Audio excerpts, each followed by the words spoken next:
That's such a long story. Are you gonna one line it like you did with the Eagle Griffin thing? Yeah, I will. Okay, so for a long time, I was trying to get the rights to a Japanese game called Master Merchant. Okay. Um, I think it was very innovative. It came out in 2011. But anyway, to cut a long story short, Guns and Steel uses the mechanics in that game, but sort of gives it more of a game. It's sort of like Master Merchant with Dominion. Okay. Guns of Steel is Thunderstone. I Sure. don't know. Yeah. No. Okay. So Puts it takes a mechanic and adds a more of a game to it. yeah, Okay. and so I was interested in Guns and Steel, but when I contacted or they contact, I forget whoever contacted, there was contact going on, and Reciprocated as well. Yeah. yeah, they said sure, but we're working out deals with American companies and European companies, so you can have it, but it's just going to be for Australia, New Zealand, Southeast Asia. And I thought, but let's try it. Let's experiment. Let's see if that works. For the Kickstarter, though, we had Essen pickup and a few copies for the US, but it was mostly for Australia. And that was really hard because most people on Kickstarter are very, well, not Kickstarter, most people on the internet expect the internet to be for everyone, Right. and it wasn't. And it was a bit like Australia loved it, Oh, but sure. America didn't. So No, I say whatever. because the Americans are used to us excluding everyone else. So I would say that the internet isn't necessarily for everybody, but is always for Americans. Yeah, it's funny because oh no, I'm not going to say that. You said that, but I'll own it. as a gamer or as a Kickstart user, there's many times when I can't because of my location Right. get in on a game, and then it was flipped, and so yeah, it was just the way it was.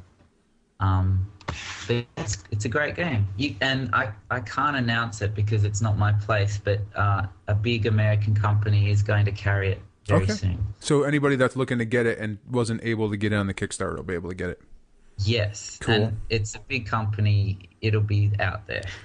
So does that sort of relationship then, if another company is going to carry a game here and maybe European, does that help you get like a relationship where you could get sort of a cross publishing deal where like, hey, we're both handling the same property in different parts of the world, almost like how Kickstarter Stronghold Games has been able to do it with like White Goblin and Portal. Yeah.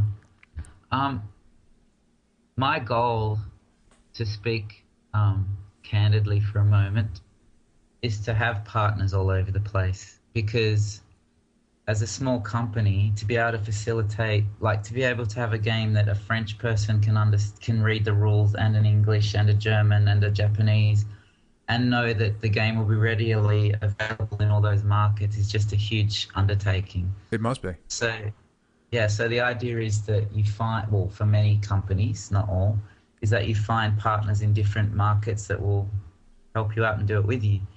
Um, so speaking of Guns and Steel, I can tell you that, well, there's going to be Guns and Steel Renaissance coming out soon, which is a standalone expansion. Okay. And so I have to do a bit of chatting, probably just via the original publisher, Right. with these new companies to make sure that everything clicks and works. Sure. So I'll just have it for this market, but we don't want it to, to save money and time. We want the game to look the same everywhere and Right. work the same and blah blah blah. Okay. Good. So you got to get some publishers here in America to make your facilitation of getting games available here easier. So I guess that's the goal for you, huh? To get those sort of all over the world, little Grail Games satellite offices. I'm happy to have, so Guns and Steel. Yeah, I need someone in America, but hopefully the rest, just English speaking countries, I can handle that. Right. Right. It's just yeah. Okay. So after Guns and Steel, I think Matcha came out after that. Did we say Matcha was this year? I think no, that so I think that I forgot now. It came out just before Guns and Okay. Steel. The So Matcha didn't have a Kickstarter or anything. no, It just right. came out, and it took a while to be known. Well, Yeah. I'm late to the party on this, and this is one of the reasons I want to talk to you because we're going to review that game on this episode that you and I are talking about. It is a fascinating micro game. In some ways, I heard Rado said that Steve Finn was the king of the fillers, but I think you might be the king of the micro games. And I'll take that. yeah, no, it's an awesome distinction because That's Matcha huge. has how many cards are there? Like 20 cards? I can't even remember off the top of my head, and that's including the ones that go on the table. It's not very many cards. There's 18 actually to play with, and then some that sort of set up the board. Right, right. So out of all of those cards, there's 15 cards, and then there's just some tokens, and they could be anything, but your version, you guys did a wonderful job of making these really nice tokens. You, again, have an absolute minimalist amount of pieces there. And I know you didn't design too many Cinderellas, but you published it.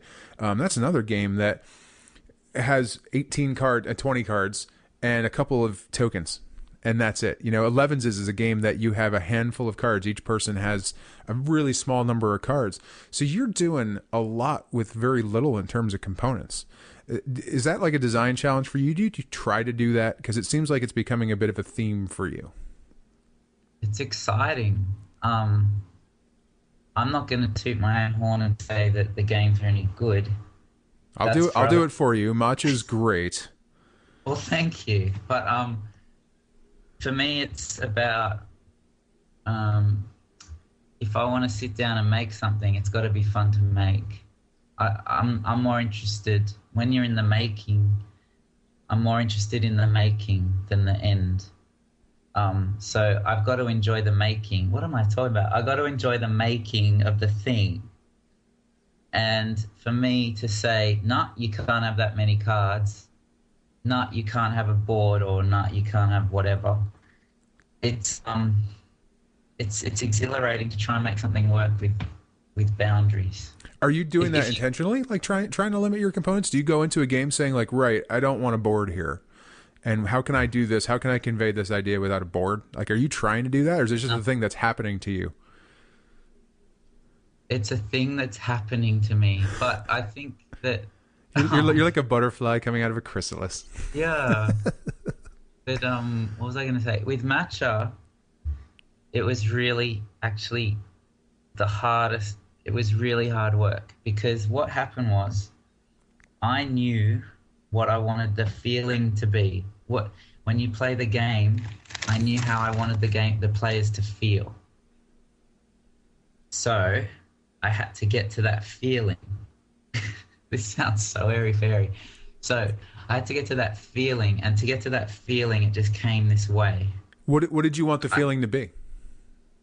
Well, I wanted it because I wanted it to be tight, really anxious. What am I going to do? What is he going to do or she going to do? What am I going to do? Just really, like, I don't want to say worry. I don't want the gamer to worry about what they're doing, but I just want this tight feeling of choices. And minimal components means that, okay, I know there's only 18 cards here. I need that one. Where's that one? It's the same with 11s. How am I going to get to that with this amount of time? It was more than that, but that was the gut feeling at the start. Yeah. So if you've got an epic 3-hour minis game, that doesn't give you the same feeling as I've got a handful of cards. How do I achieve my goal before that other person achieves their goal? I've got like 5 to 10 minutes to do it. I'd say you've accomplished that because that game does create a very interesting type of anxiety. Now, as someone that has a lot of anxiety, you'd think that'd be a bad thing for me, but this creates the right kind of anxiety. And I think what's really clever about it is that it's almost an anti-guess game. You want your opponent. I don't even know how to say what I'm trying to say. You want to make sure that you are absolutely not doing what you think they think you should be doing. Yeah. Does that make sense? Yeah, that made sense, right? Yeah. Okay, good. Yeah, there's like I'm double talking all over the place, but that's exactly the game. The game is almost that. Oh, don't break that. You're gonna pay for it, buddy. I don't even know what it is, but it was in your house. I'd say what it is, but it's an Australian word, so that you won't know what it is. Anyway, And keep you'd have going. to kill me. That's right. Okay, keep extolling the virtues of your game. No, it's the beauty of having those cards and knowing like, okay, two of the cards are not in the hand, two of them get left out. We know what's in the hand. What are you going to do with what I know you have? Because I know what I have, and I have a good idea. You know, you have 5 of the 7 cards I can't see. So Yeah. what cards do you have? And that makes it so interesting. And one of the things I think is really brilliant is that you get the one piece when you actually lose. I'll call it the battle. I don't know what you call each card, but Yeah. when you lose one of those, you actually get one of the pieces you need to try to win the game. So if you're being very clever, you could tank things left and right, but your opponent needs to know you're doing that. Yeah. There needed to be a prize for losing, or else you never purposely lose. Right. And if you never purposely lose, the game is very boring. I'm sure. Did you ever have an iteration of it where that wasn't a rule? And you're like, we got the right idea, but you always had the piece for losing in there? Yeah. Yeah. Okay. The Because scoring was always the same. The way you win was always the same. But the cards changed, and the way you played the cards changed a lot. did it? It was a huge process. Basically, the way this game was play tested mostly was I took it to my brother's house, and he and my cousin just played it, and I just watched. Because I knew it was a game that if you play it once, it's not that interesting. You have to play it a few times. So I needed to watch the same players get all meta. Mm-hmm. And so that was the main way it was tested. And it took forever. And then one day they put the cards down, and my cousin said, that was it. You finally got it. And Nice. I was like, phew. Yeah. We could be done. Well, Because they knew what I was aiming for, Right. but it always fell a bit short. okay. So yeah, Well, I think you're right about that. It's a game that requires you to play it multiple times to really get it. Rules-wise, it's very straightforward.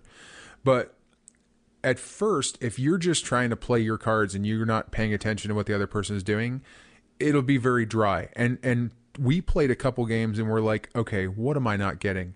I talked to my buddy Jeff Gamble, who runs the Longview. I think you've probably done a podcast with him, or I know he's reviewed some of your games. And I said, Jeff, what am I doing wrong? We went through it, and he's like, well, are you looking at what the other person's doing? I'm like, not really. He's like, then you're never going to enjoy the game because it's almost more about what the other person's doing than what you're doing. So it requires you to get into a very different headspace, which is cool. And that makes it stand out. and I mean that's a cool thing. Like I like games where the more you play it, the more becomes apparent, and the more you get involved. Right. But perhaps a game should work best on its first go. I don't know. I would say 100% no. Would be honestly, in Okay. my opinion, 100% no. It's almost. I'll try to keep this analogy PG, but let's go with if you go on a first date and you don't need a second date. Yeah, it was fine, but you'd rather have a lot more dates. That's true. So that's how I Yeah. think of it. Yeah, that's true. I don't know. didn't think. I like a little mystery in there. You know, I like the game to reveal some layers. Like when you're just like, oh, cool, I did that this time, but I'm pretty sure next time I could have had we could play these cards the exact same. We could be dealt the exact same cards. Nothing could change except for decisions we make, and the game will unfold drastically differently. Here's a great example. Like this sounds like an exaggeration, but it's not. So recently, I went to a convention, and I sat down and played Matcha with the person, and the first game took 5 minutes. We just went through the game. I killed him. I'm not taking pride in that, but I did. Beating on the noobs, real nice. Yeah. And then we were like, let's play it again. And the second game, this is true, took 40 minutes. And I've never played a game of Matcha that took that long. And the reason why is because we're sitting there staring at our cards, staring at each other and going, like, Right. oh, I don't know. Oh, if I do that, you'll do that. And if I, And yes, some people would call that analysis paralysis, but we were like analysis overjoyedorous. It was just really, That's Latin. yeah, it is just very this angst was going between us, and then finally we put our card down, and then finally we'd reveal them, and then like, oh,